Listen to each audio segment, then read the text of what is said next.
Well, welcome to Aussie land where we need to run air conditioners the second it passes Christmas. Anyway, today we've got a job to do. I'm revamping my 6x6 Land Rover Parenti ambulance, in which we used to use this cheapo projector, which is not too bad for the price we paid for it, and it's acceptable enough resolution to watch some cartoons before I go to bed.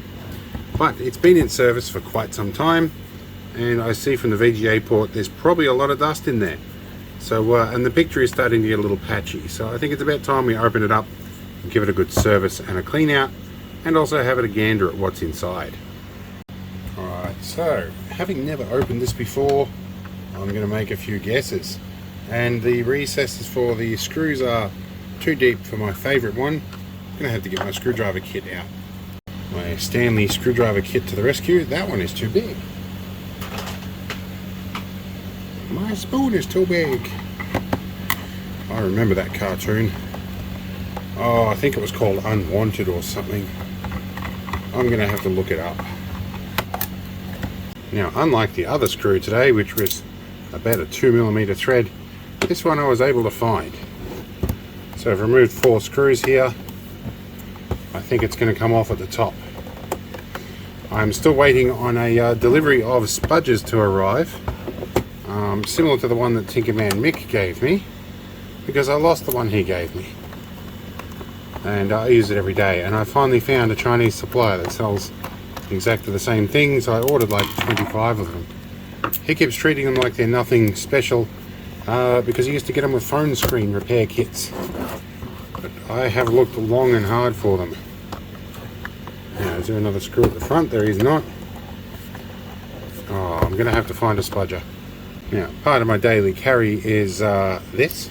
It's a Victronox Cyber Tool. I used to be a Swiss Flame, but they honoured their lifetime warranty when the Swiss Flame gas tank blew up, and sent me a Cyber Tool instead. There's the buttons on the top, and I can already see a lot of dust. That needs to rip out gently.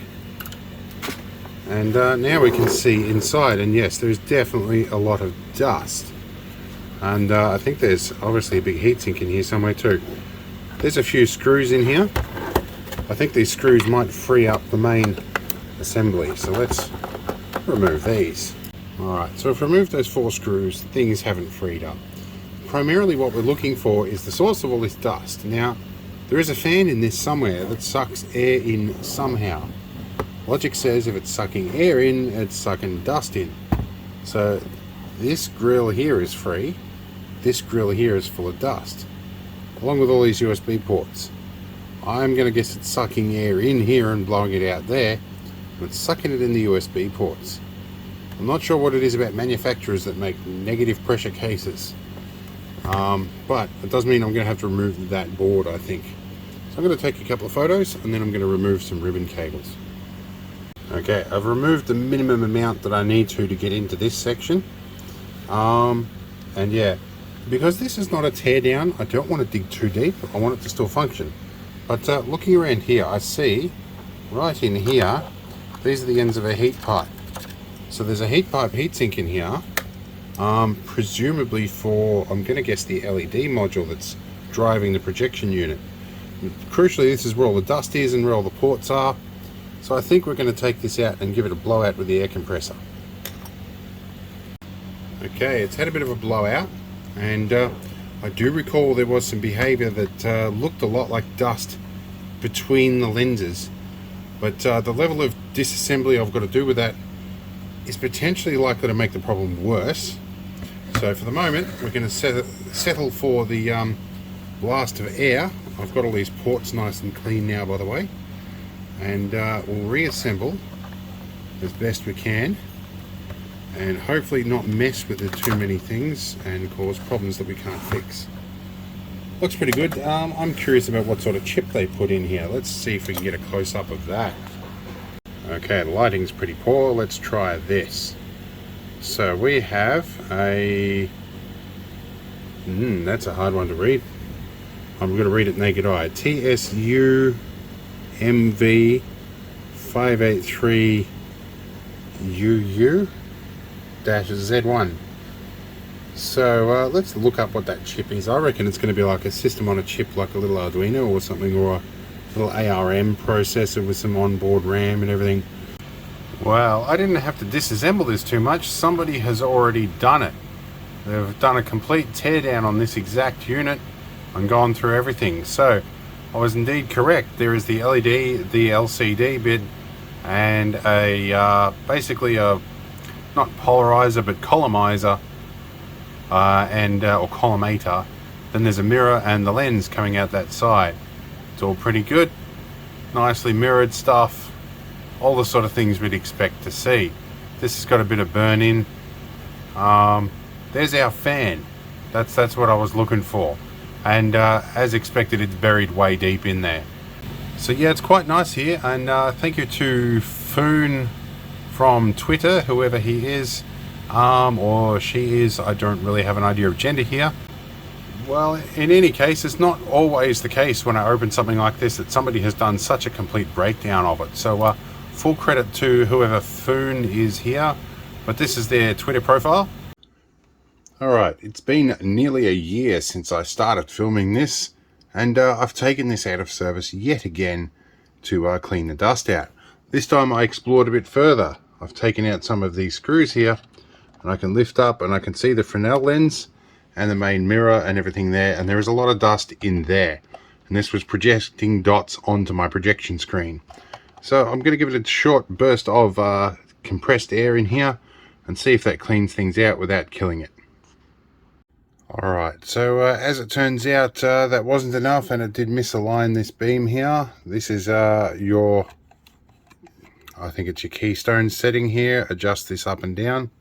I'm going to remove this Fresnel lens, and this is the LCD panel, probably where all my spots are coming from. I may clean that up with a little bit of alcohol, and then we'll reassemble. Hopefully I don't get things too far out of alignment here. So apologies for the shaky footage here, I'm going handheld. I've got everything mostly clean now. Remember, if you're doing this yourself, this bit goes that way. Otherwise you're going to get a mirror image. And we have Fresnel lens here that is clean. We removed that and cleaned it. Fresnel lens here we managed to clean. The fan output we cleaned, given this a go. And the mirror in here we gave a careful cleaning as well. Although when they made these, they just poured hot glue in by the look of things. But in any case, we're getting there. Hopefully this works. I'm going to put the top cover back on here, and hopefully I get all these screws over here in the right order, and all the connections back in properly. Alright, it's back in situ. Let's see if it actually turns on without letting its magic smoke out. Green light is good. We have a light. I don't know if I can see much in there, but I don't see much by way of dust in there, although it's a lot brighter than it used to be. I guess we'll shut the door and see what happens. Now, I haven't got my projection screen up here. I'm just projecting on the back door, and the keystone setting and focus is probably all a bit messed up, but it does look a little cleaner. We're just waiting on the Raspberry Pi to boot up. One thing I do notice is the fan is running quite a bit slower now, which is nice. All the vents aren't clogged up full of crap. Alright, I've played with the focus and the keystone a bit. There's still an adjustment up the top here where I need to get the skew right. Keystone looks better.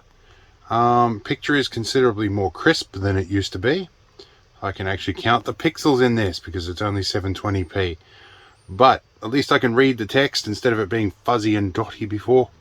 It looks reasonably clean. This will be good. The no signal thing is because the Raspberry Pi I have up in here is for some reason not working.